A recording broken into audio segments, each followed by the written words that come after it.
안녕하십니까 수험생 여러분, 창업보육 전문 매니저 이점수입니다. 지금부터 여러분이 기다리고 계셨던 요약 강의를 시작하도록 하겠습니다. 이번 시간에는 제3과목 기술창업보육 실무에 대한 요약 강의를 하도록 하겠습니다. 자, 여러분들 4과목을 시험을 보는데요, 점수를 가장 많이 올릴 수 있는 과목이 이번 3과목이십니다. 그리고 창업보육 전문 매니저 자격증에 활용이 가능한 창업보육센터, 여기에 대한 내용이 많이 나오시기 때문에 이 과목에서 고득점을 하셔야 여러분들이 합격을 하실 수 있습니다. 자, 먼저 창업보육센터의 개념, 그래가지고요, 창업보육센터의 개념, 그래서 창업의 성공 가능성을 높이기 위하여 창업자에게 시설, 장소를 제공하고, 그다음에 경영기술 분야에 대하여 지원을 해주는 것을 주된 목적으로 하는 사업장을 우린 창업보육센터라고 합니다. 자, 창업보육센터의 유형을 보시면 설립 및 운영 주체에 따라서 공공 및 비영리단체, 그리고 대학 및 연구기관센터, 민간센터, 그 다음에 민간 공공합작센터가 있습니다. 특화 여부에 따라서 특화센터, 비특화센터가 있고요. 지리적 위치에 따라서 대학센터가 있고 도시지역센터, 농촌지역센터가 있습니다. 그리고 운영 방침에 따라서 자립운영센터, 비자립운영센터가 있습니다. 예전에 기억하기로는 요거 섞어가지고요, 센터 유형 중 틀린 것은 이런 문제도 한번 나왔었습니다. 자, 국내 창업 보육 산업의 발전 과정, 그래가지고 여기 이제 연표가 쭉 나오고 있습니다. 여러분들 쭉 책자를 한번 보시면 될 것 같고요. 다만 우리나라에서 1991년도에 창업 보육 센터의 개념이 처음 들어왔다. 예, 요거 이해하고 계셔야 되고요. 나머지는 쭉 한번 읽어보시면 되고요. 자, 이 부분에서 특히 중요한 것은 해외 창업 보육 사업 현황이라 그래가지고요, 여러분들 이제 국가별로 몇 개 국가를 지금 공부할 겁니다. 특히 이 국가별 특징을 여러분들 반드시 알고 계셔야 됩니다. 그래서 미국은 세계 최초 창업 보육 센터입니다. 세계 최초. 그래서 바타비아 기술센터라는 거를 1959년에 시작을 했습니다. 그리고 여기 보시면 일본은 마이콤 테크노하우스 등 본격적으로 입주기업 지원 서비스를 제공하였다. 이런 내용이 쭉 있고요. 예, 특히 이제 책에 많이 나오는 게 독일, 그리고 이스라엘, 예, 그리고 핀란드, 예, 그리고 최근에 추가된 프랑스가 있습니다. 프랑스. 그래서 요 네 나라는 여러분들이 반드시 키워드로 외우셔야 돼요. 그러니까 독일은 철강, 석탄 등 전통산업이 세세함에 따라 침체된 지방경제의 활성화를 목적으로 설립하였다. 그래서 철강, 석탄 나오면 독일입니다. 그 다음에 이스라엘이 있습니다. 이스라엘은 TIP 사업이라고 있습니다. TIP 사업. 그래서 창업 보육 사업을 대변하고 국가 차원에서 도입했다. 그래서 TIP 사업은 이스라엘이고요. 여기 이스라엘의 인큐베이팅 구조 알고 계셔야 되고요. 그 다음 핀란드입니다. 핀란드는 디지털 산업, 정보통신 분야, 예, 세계적인 경쟁력을 가지고 있는 이쪽 분야에 주력을 했다. 그래서 여러분들 핀란드 기업으로 옛날에 노키아라고 있었습니다. 그래서 이런 것들이 이제 핀란드였고요. 그다음 프랑스, 예, 프랑스는 누마를 알고 계셔야 됩니다. 누마. 2011년 파리에서 만들어진 것이고요. 대표적으로 아주 대표적인 창업 지원 협회. 그래서 누마가 프랑스입니다. 그다음에 영국은 SEC가 있고요. 테크시티가 있습니다. 그래서 여러분들이 특히 테크시티를 주목하셔야 됩니다. 영국은 테크시티가 있고요. 그다음에 이제 여기 보시면 각 해외에서 유사 창업 보육기관 운영 사례가 있고요.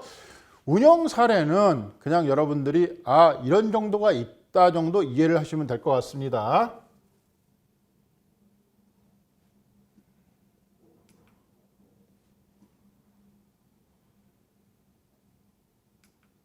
예. 그리고 역시 이번 시간에도 연습 문제는 여러분들이 직접 한번 풀어봐 주시길 바랍니다. 연습 문제는 우리가 여러분들이 반드시 이해를 해야 될 단어, 어떤 문장들을 저희가 단답형으로 풀어놓은 문제이기 때문에 여러분들이 충분히 한번 풀어주시기를 다시 한번 부탁드리겠습니다.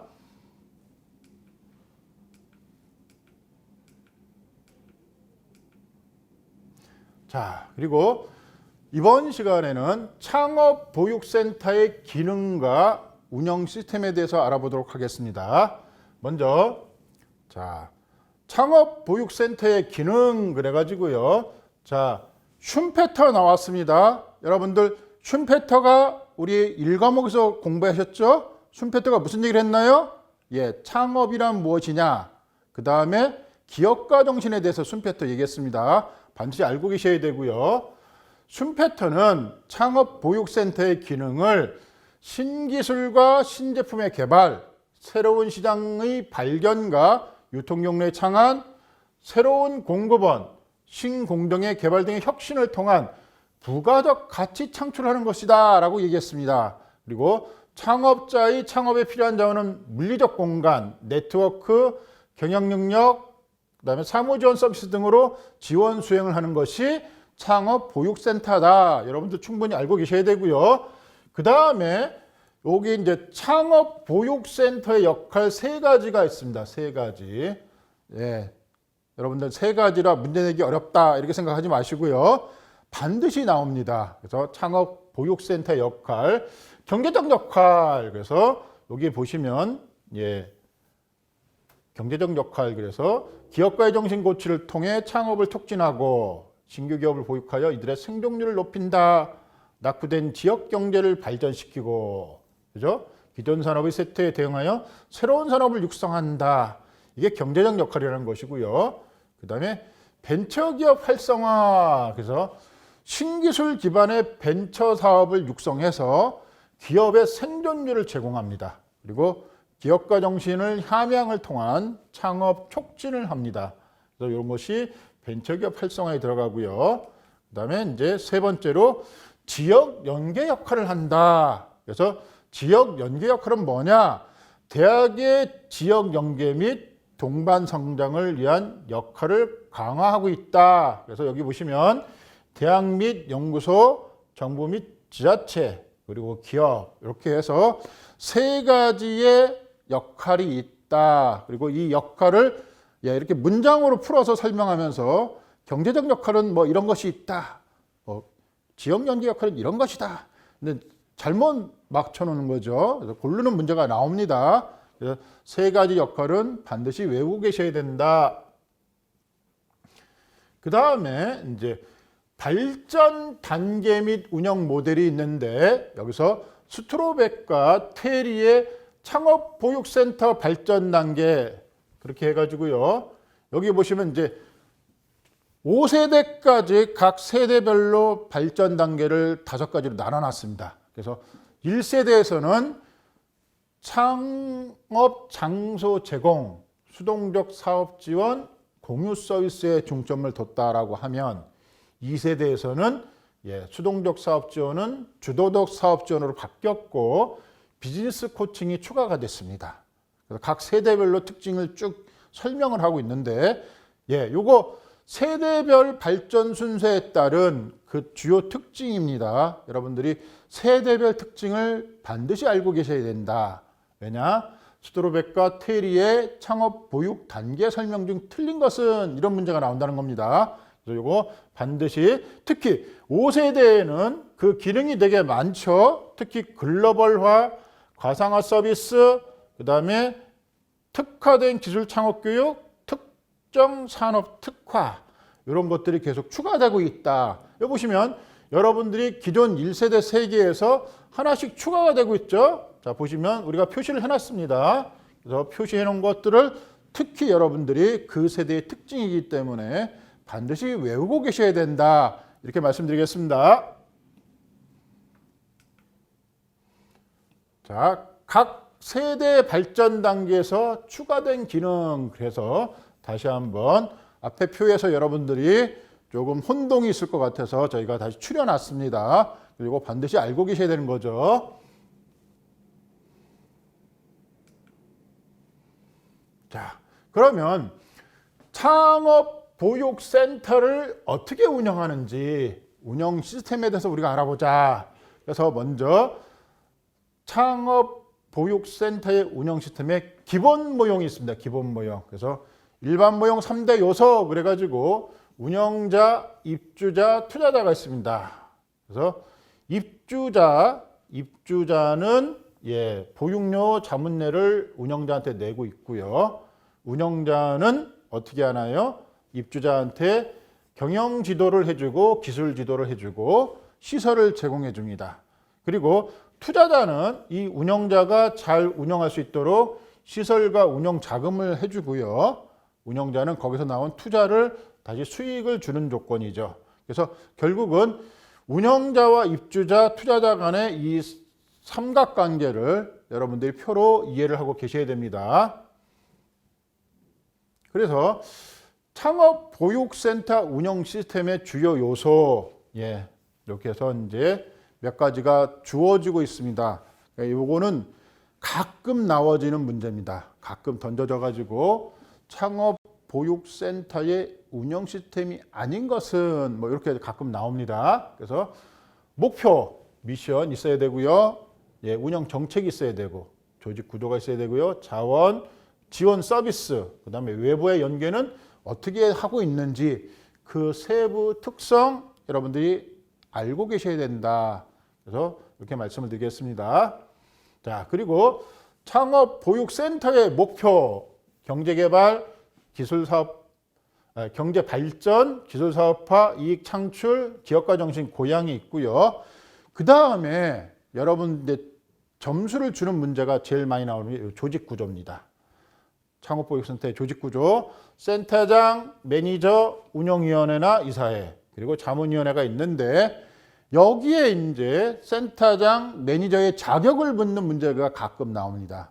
그래서 여기 보시면 먼저 전문 인력의 요건 그래가지고 이공계열, 경성계열, 석사 학위 소지자는 관련 업무에 3년 이상 종사한 자. 자, 그 다음에 학사학위를 소지한 자는 관련 업무에 7년 이상. 그렇죠? 여러분 그래서 3년, 7년 알고 계셔야 되고요. 그 다음에 창업, 투자회사 등 법인, 기관, 기업체 등에서 투자 또는 창업 보육과 관련해서 3년 이상, 3년 이상. 그리고 변리사, 세무사 자격증을 소지한 자 및 벤처기업 등을 창업하여 7년 이상 운영한 경험이 있는 자, 이런 사람들을 우리는 전문 인력이라고 한다.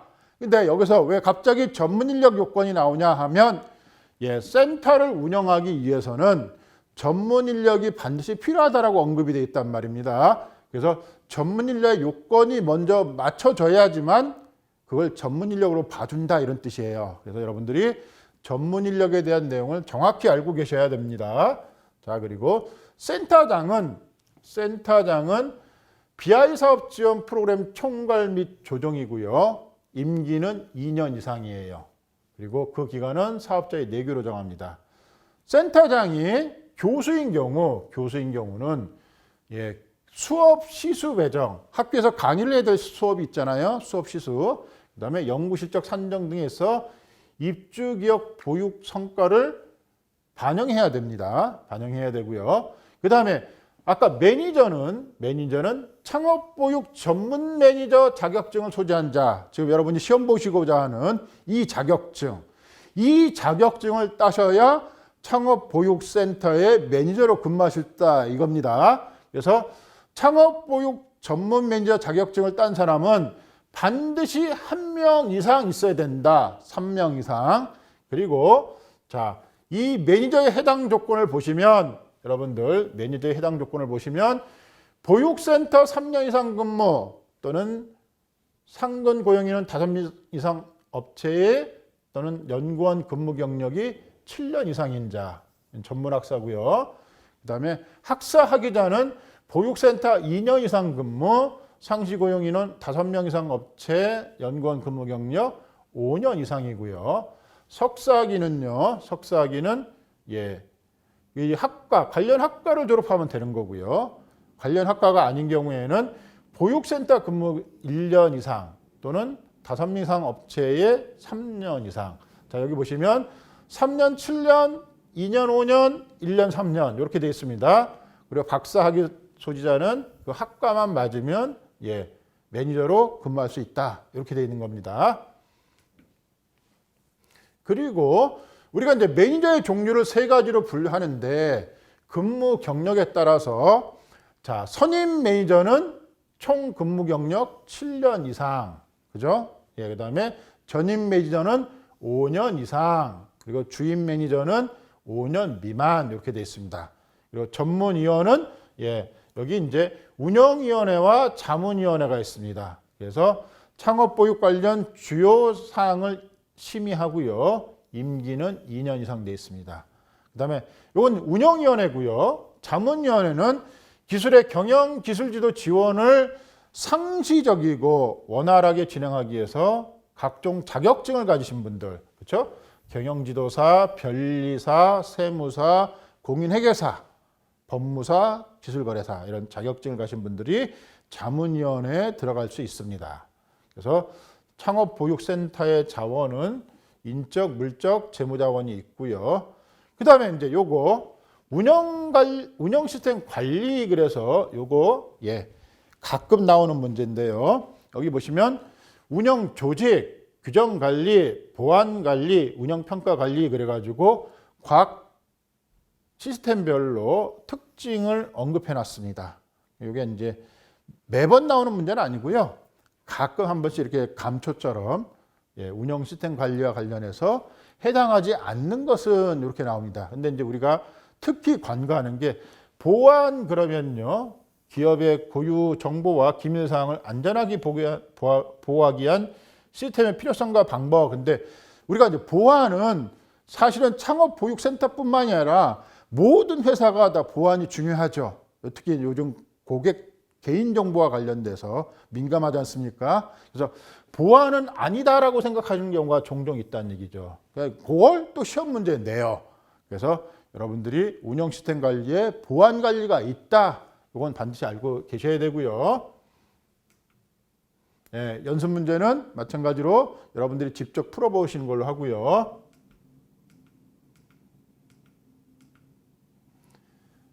그러면 우리가 아까 창업보육센터의 구성과 관련돼서 조직 구조와 관련돼서 공부를 했는데요. 이번에는 센터장과 매니저에 대해서 다시 한번 정확히 알아보자 이 얘기입니다. 그래서 보시면 창업보육센터장의 직무 있습니다. 그래서 내부의 직무, 외부의 직무가 있고요. 특히 외부의 직무에서는 대외부 기관과의 협력, 그렇게 해서요. 대학 본부, 타 창업보육센터, 창업지원기관, 지방자치단체장 협력을 할 수 있는 직무를 센터장이 갖고 있습니다. 그리고 센터장의 역할은 여기 보시면 5개가 있어요. 센터 운영과 관리, 그리고 입주 기업에 대한 지원, 그리고 대학과 입주 기업 간의 연계, 대학 본부와의 협력, 그리고 기관과의 연계, 이런 것이 필요하고요. 그 다음에 필요 역량 이렇게 있습니다. 의사소통 능력, 행정 능력, 대인관계 기술 필요합니다. 그 다음에 이제 여러분들이 주로 근무하시게 될 이 본 자격증을 따고 나서 근무하게 될 경우 우리는 창업보육 매니저라고 하는데, 창업보육 매니저의 직무는 이렇게 책에 나와 있는 것처럼 입주자의 자금 유치, 그 다음에 판로 확보, 기술개발 등 각종 사업 활동에 대한 지원을 통하여 창업 성공률을 제고해야 된다.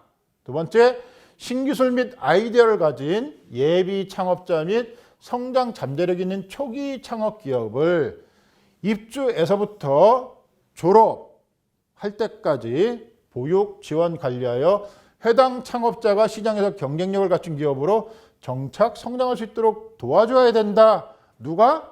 창업보육 매니저가. 그래서 창업보육 매니저의 역할을 보시면, 자, 여기 보시면 창업 기업들이 필요로 하는 전반적인 업무를 지원하고요. 입주 기업들의 선정, 평가, 관리 등 전반적인 업무 수행을 한다. 그래서 보시면 입주 기업 관련, 그다음에 사무행정 관련, 그리고 기타 업무로 나눠져 있다. 이렇게 말씀드릴 수가 있습니다. 그래서 실제로 창업보육 매니저의 역량, 반드시 필요한 역량은 이렇게 책에 설명되어 있습니다. 그래서 창업보육센터를 운영할 때는 이런 역량이 필요하고, 창업 준비과정 안내, 그다음에 창업기업의 입주 안내, 창업 준비과정 안내, 그리고 입주기업의 기술개발, 입주기업 디자인 및 인증 지원, 성장 지원, 경영 지원, 입주기업의 졸업 및 퇴거까지. 그리고 실패 기업은 어떻게 할 것이냐. 창업에 실패했다고 그냥 나몰라라 하는 게 아니란 얘기죠. 재도전을 할 수 있도록 지워주는 역할까지 해야 된다. 이렇게 말씀드릴 수가 있고요. 연습 문제는 역시 여러분들이 한번 풀어주시고요. 자, 창업보육 관리 단계 그래가지고요. 센터 운영 인력 관리. 이제 여기 지금 계속 앞에 시간부터 계속 중복되는 얘기가 계속 나오고 있습니다. 자, 센터 인력 구성은 센터장, 창업보육 전문 매니저, 그 다음에 운영위원회 보조 인력이 있고요. 그 다음에 운영위원회 역할은 심의와 입주기업 평가관리, 그리고 행정관리를 하고 있고요. 그 다음에 운영보조 인력은 행정 및 지원 업무에 보조를 하고 있다. 이렇게 이제 알고 계시면 될 것 같고요. 센터의 재정관리, 요거 매우 중요합니다. 자, 센터의 수입이 어떻게 발생하느냐를 따지는 건데, 자, 입주 보증금, 센터에 입주하는 기업들이 보증금을 내죠. 거치금을 내는 겁니다. 그리고 졸업을 하거나 퇴거를 하거나 둘 다 센터에서 나가는 거죠. 그럴 때는 반환을 해줍니다. 그다음에 관리비, 전기, 과금, 보육료가 있고요. 그다음에 실제로 사용하는 전기, 수도 이런 것들의 공과금이 있고요. 그다음에 시설 장비 사용료를 받습니다. 물론 기본적인 장비는 그냥 공유해서 같이 사용할 수 있도록 허가가 돼 있지만 특수 장비인 경우는 사용료를 받는다는 얘기예요. 그리고 보육사업 발전 기금이라 그래서 입주 기업의 기부금이 있고요. 입주 기업의 주식이 있습니다. 요거는 입주 시 계약서를 쓸 적에 예를 들어 창업보육센터에 들어와서 몇 년 동안 사업을 하는데 일정한 수익이 났다. 그럼 그 중에 일부를 내가 기부금으로 내놓겠다. 내지는 아니면 기부금 내놓는 건 좀 부담스러우니 우리 회사의 주식을 일부 양도하겠다. 이런 식으로 입주 시 계약서에 사인을 하도록 되어 있습니다. 그리고 공유재산 사용료를 받습니다. 그래서 이렇게 센터의 자체 수익금에 5가지가 있다. 이건 알고 계셔야 되고요. 그다음에 이제 여기 보시면 보육사업 발전기금이라 그래가지고요. 보육사업 발전기금. 그래서 센터 및 창업과 연계된 사업 목적으로 조성하는 지정 기부금입니다. 기부금. 그래서 보시면 약정, 영수, 관리 그래가지고요. 기금을 어떻게 효율적으로 관리할 건지 그 얘기를 하고 있는 거예요. 그 다음에 기부 금액은 이런 식으로 현금으로 할 건지 주식으로 할 건지 현물, 실제 물건이란 얘기죠. 물건. 그래서 물건으로 내놓을 건지 아니면 부동산으로 할 건지 이렇게 발전기금의 종류를 선택하도록 되어 있습니다. 자, 그리고 여러분들 요거 이제 특히 요거 기부금의 유형이 시험 문제에 많이 나옵니다. 자, 입주 기업이 기부금을 내놓는데 기부금의 종류를 어떤 식으로 내놓느냐. 그래서 지분 참여 방식이 있고요. 로열티가 있고 성공물제가 있습니다. 그리고 이제 또 다음 페이지에 약간 설명이 되겠지만 지분 참여는 법인 기업인 경우에 해당하고요. 납입자본금 중 일정 비율에 따라 지분을 제공하는 방법으로 보통 자본금의 5% 정도를 제공한다. 그래서 무상 제공한 후에 기업의 성장 가능성에 따라 추후 센터가 유상증기에 참여하고요. 자, 지분 참여를 하는 것의 장점은 기업의 신뢰성을 확보할 수 있고요. IPO 시 이제 높은 수익률, 회사가 이제 상장될 경우에 회사의 규모가 커져서 그게 높은 수익률을 가질 수가 있고요.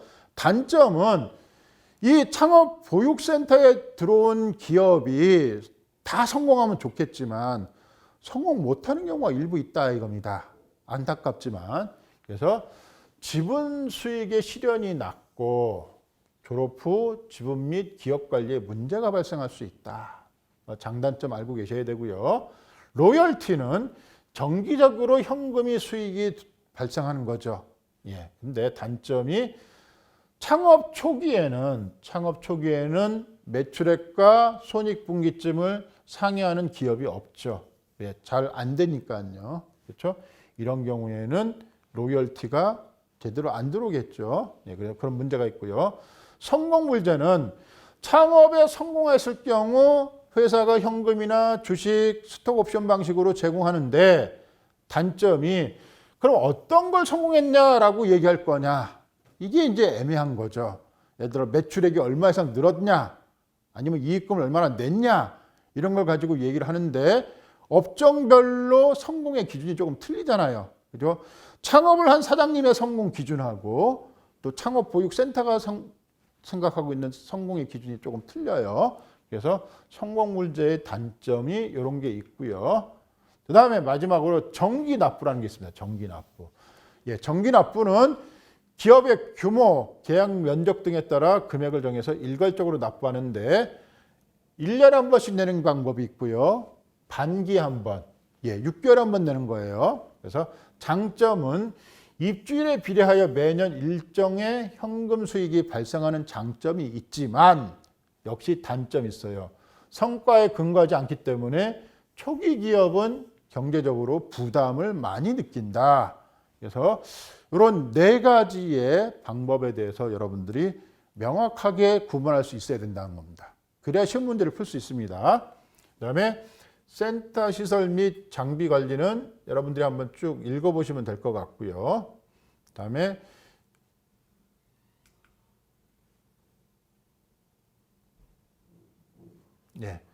창업 보육 프로세스 및 관리 업무 입주 과정관리 그래가지고요.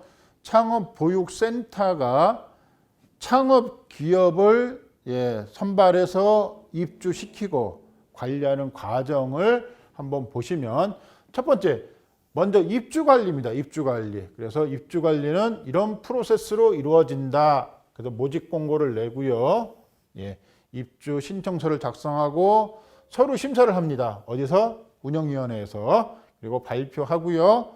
입주를 언제까지 하라고 일정을 가르쳐 주고요. 그 다음에 입주기업이 들어오면 계약을 체결하도록 되어 있습니다.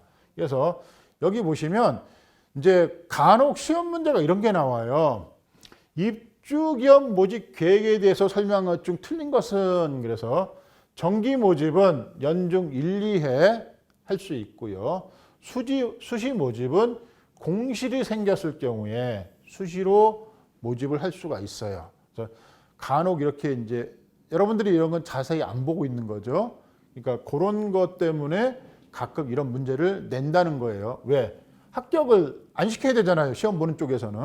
그러다 보니 입주 자격, 입주 자격 반드시 알고 계셔야 되고요. 여기서는 예비 창업자, 창업을 준비하고 있다는 뜻이죠. 예비 창업자 또는 입주 신청일 현재 중소기업을 창업하여 사업을 개시한 날로부터 7년이 경과되지 아니한 자 이렇게 되어 있습니다. 다만 요거 단서 조항이죠. 다만 보육실 면적의 50% 이상은 사업을 개시한 날로부터 3년이 경과되지 않은 초기 기업이 입주해야 된다 이 얘기입니다. 그래서 7년 이내의 사업자는 전부 입주를 할 수 있지만 창업보육센터의 50% 이상은 3년이 경과하지 않은 예. 그러니까 예를 들어 10개의 사무실을 창업보육센터가 가지고 있다. 그러면 적어도 5개는 3년 미만 기업. 그죠? 나머지 5개는 7년 미만. 이렇게라는 겁니다. 그래서 이게 단서 조항을 여러분들이 유의하셔야 됩니다. 그다음에 이제 뭐 이런 내용이 있고요. 그다음에 입주자 선정 시 우대사항 아셔야 되고요. 발표 심사 일정은 최소 5일 이전, 이메일과 유선으로 발표하고요.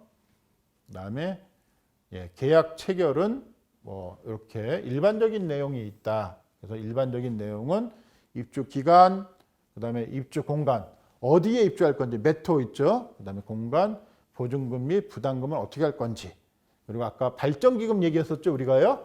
발전기금은 어떻게 할 건지 이런 것을 일반적으로 계약을 해야 된다. 그리고 여기 보시면 또 보육 및 보육 지원 및 관리, 그래서요. 우리가 이제 창업보육센터에서 사업계획서 작성 지도, 사업 진행도 평가, 사업화 지원, 교육 프로그램, 멘토링 등 전문가 연계, 네트워크, 그리고 기업의 성과 자료를 공유해야 된다. 이렇게 이제 말씀드릴 수 있고, 특히 사업 진행도 평가 관리를 해야 된다. 사업 진행도 평가 관리.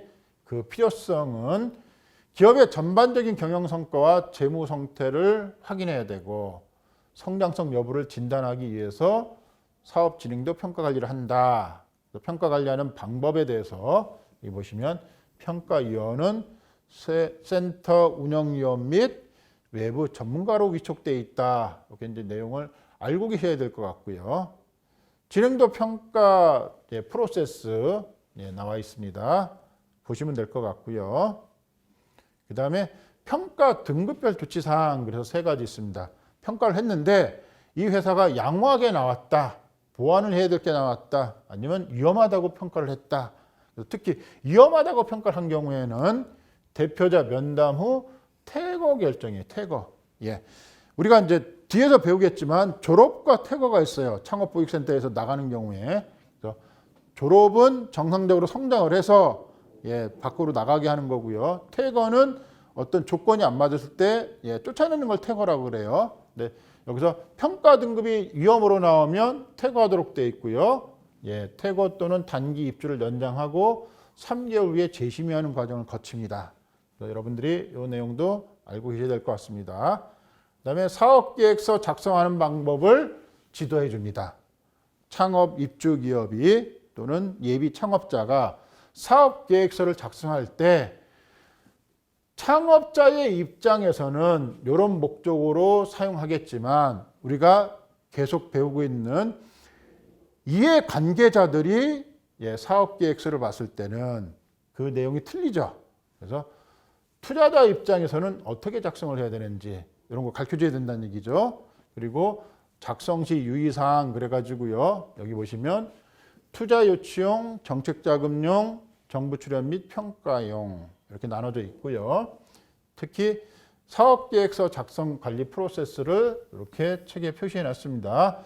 우리 이제 여러분들 1권서부터 계속 공부를 해오고 있지만 이 프로세스가 나오는 문제가 되게 많아요. 그래서 뭐 요건 이제 중요하게 생각 안 하실 수도 있지만 우리 1권서부터 각종 단계별 프로세스 문제 많이 나옵니다. 그래서 여러분들이 프로세스는 다시 한 번씩 이렇게 좀 노트에다 메모를 해서 외우시는 게 좋을 것 같고요. 자, 사업계획서 구성 요소 있고요. 교육 프로그램 있습니다. 그리고 사업화 관련 지원 관리, 그리고 멘토링 전문가 연계 방법, 그래서 멘토링, 코칭, 컨설팅이 있다. 뭐 똑같은 내용입니다. 대부분. 그렇지만 명확하게 3개의 용어가 주는 느낌이 틀려요. 그래서 여러분들이 멘토링, 코칭, 컨설팅이 뭔지 요거 연결하는 문제도 나옵니다. 그래서 여러분들 명확히 어감을 좀 알고 계셔야 될 것 같고요. 자, 네트워크 있고요. 기업별 성과 관리 있고요. 졸업 및 퇴거 관리, 그래서 요거 구분하는 문제가 나옵니다. 창업보육센터에 있는 창업기업들을 졸업을 시키는 경우, 어떤 경우 졸업이냐? 자립 경영 기반이 구축되었거나 입주 계약이 만료된 경우, 그러니까 회사가 안정적으로 성장을 해서 누가 옆에서 안 도와줘도 회사를 운영할 수 있을 정도가 됐다.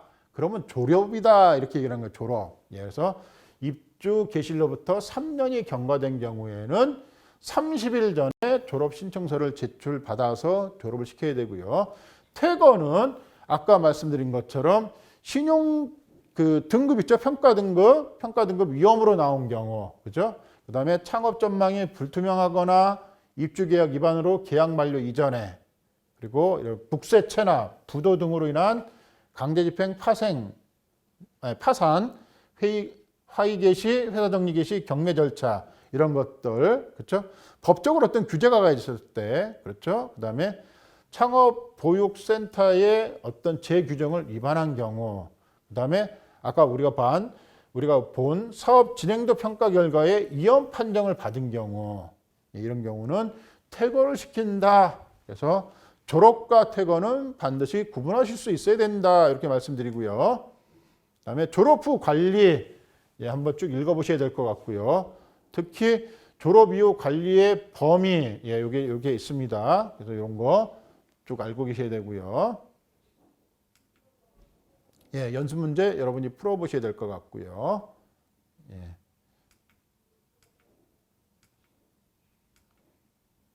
이상으로 여러분들 3권 기술창업 보육실무 요약 강의를 마치도록 하겠습니다. 여러분들 수고 많으셨습니다. 감사합니다.